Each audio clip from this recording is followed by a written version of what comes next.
salaamaaleykum dal leen ak jàmm tey dañ leen di wax première utilisation bi ñuy def ci AutoCAD configuration ñuy def mooy réglage d'unité de dessin ak naka la ñuy def pour dessiner un périmètre d'une surface wala d'une installation ak AutoCAD en utilisant deux outils polyligne ak outil décalé. Comme yeneen logiciel yëpp pour ñu utiliser ko il faut que ñu interagir ak logiciel bi pour ñu interagir ak AutoCAD interaction boobu noonu ci barre de commande bi lañ koy defee donc barre de commande bi mën nañ ko utiliser pour demander AutoCAD ay outils mais aussi AutoCAD moom lay utiliser pour jox ñu des informations. Par exemple dama bëgg régler unité de dessin bi sama dessin unité am je clique sur la barre de commande. Après ma taper unité su ma taper unité AutoCAD daf may proposer fonction bi ma bës sur entrée pour ma mën a régler unité de dessin bi par défaut sama unité de dessin c'est en millimètres mun naa ko yóbbu en centimètres wala en mètres ça dépend ci man lan laa soxla ak lan laay dessiner. Je rappelle que unité yi ci nekk dafa bëri je le mets en centimètres. Si même occasion boobu mën nañ spécifier nature longueur yi soxla ba xam c'est à type d'architecture décimale etc. dañ koy bàyyi décimale noonu aussi mën nañ préciser degré de précision bi ba xam 2 chiffres après la virgule la ñuy am valeur décimale bi wala 3 chiffres wala etc. Je vais mettre 2 chiffres après la virgule nuñ ko mënee def ci longueur bi noonu lañ ko mën a régler ci angle yi. Fii on parle de degré décimal de grade ou de gradient am na ñoo xam ne radian la ñuy utiliser am na ñoo xam ne grade la ñuy utiliser je vais mettre degré en plus degré de précision bi 2 chiffres après la virgule après je mets sur OK instant bi réglé naa sama unité commande boo mujjee utiliser AutoCAD da koy bind fii. Maintenant damaa bëgg a dessiner benn périmètre benn site industriel wala domestique benn résidence boo xam ne dañu war def installation industrielle bi il faut ma dessiner périmètre bi pour ma dessiner périmètre bi nag rectangle laa war a utiliser wala ma utiliser polyligne nan laay def damay ñëw fii ma activer sama outil ortho pour ma am perpendicularité ci polyligne bi may utiliser ak ligne yi may dessiner su ma ñëwee fii ma désactiver ortho da ngay gis ne ci barre de commande bi daf may wax ne c'est inactif su ma bësee fii activer ko AutoCAD daf may informer que ne l'outil ortho est actif. Donc tout le temps il faut avoir l'habitude de regarder notre barre de commande et de faire très attention sur les informations et les commandes à saisir.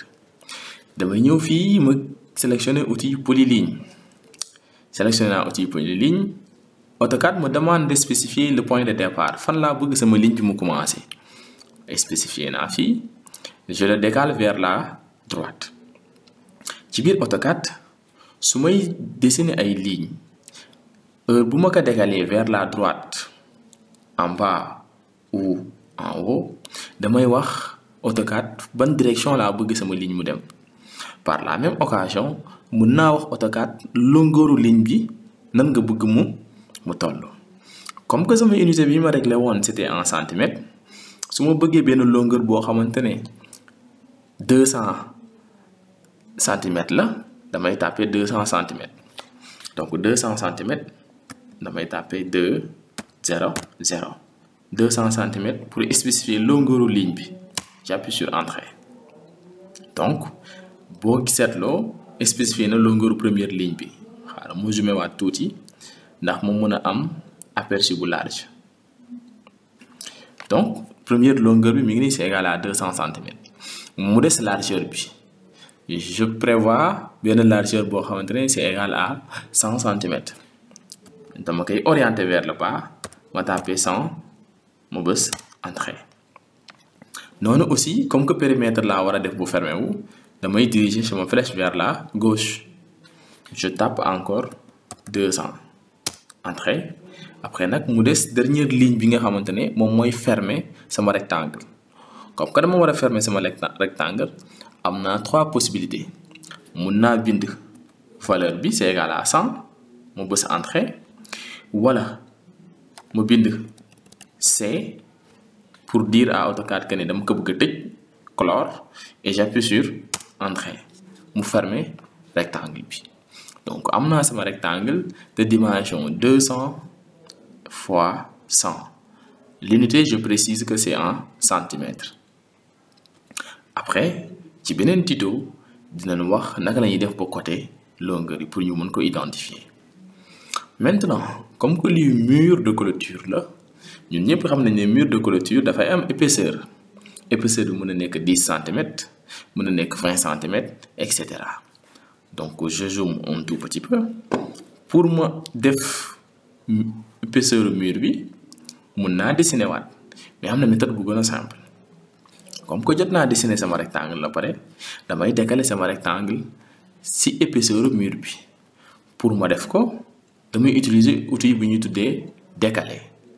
Outil décaler di nga ko fekk fii ci modification moo nekk nii boo ci tegee souris bi dina la jox turu outil bi ak naka lañ koy utiliser. Je clique sur l'outil décaler. Il me demande de spécifier la distance de décalage ñaata laa bëgg a décaler sama surface ou sama périmètre bi dama koy décaler de 5 par exemple de 5 centimètres. Je mets la distance et j'appuie sur entrée. Ensuite toujours AutoCAD dafay communiquer ak ñun.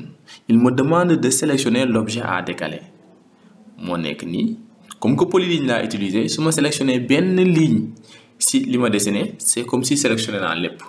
Loolu mooy différence bi entre outil polyligne ak outil ligne. Je clique sur l'objet.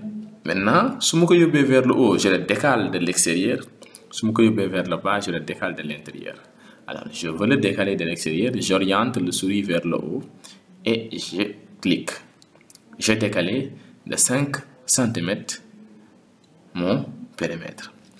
L'outil est toujours actif parce que boo xoolee ci barre de commande bi outil décaler la sélectionné damay appuyer sur échappe pour relâcher l'outil. Donc def naa sama surface boo xamante ne dafa am longueur 200 centimètres largeur 100 centimètres bi ma paree ci loolu ma décaler ko de 5 millimètres pour mu wone épaisseur mur de clôture bi nga xamante ne moom laa bëgg a dessiner. Donc am naa ci ma périmètre. Lan moo ci des ñu spécifier les chambres wala les emplacements wala les locales yi nga xamante ne moom moo nekk ci surface bi. Bu ñu paree ci loolu ñu coter les dimensions. Ci beneen vidéo bi di ñëw dina leen wan naka la ñuy coter les dimensions naka la ñuy defee texte bi ci biir plan bu ñu dessiné et cetera.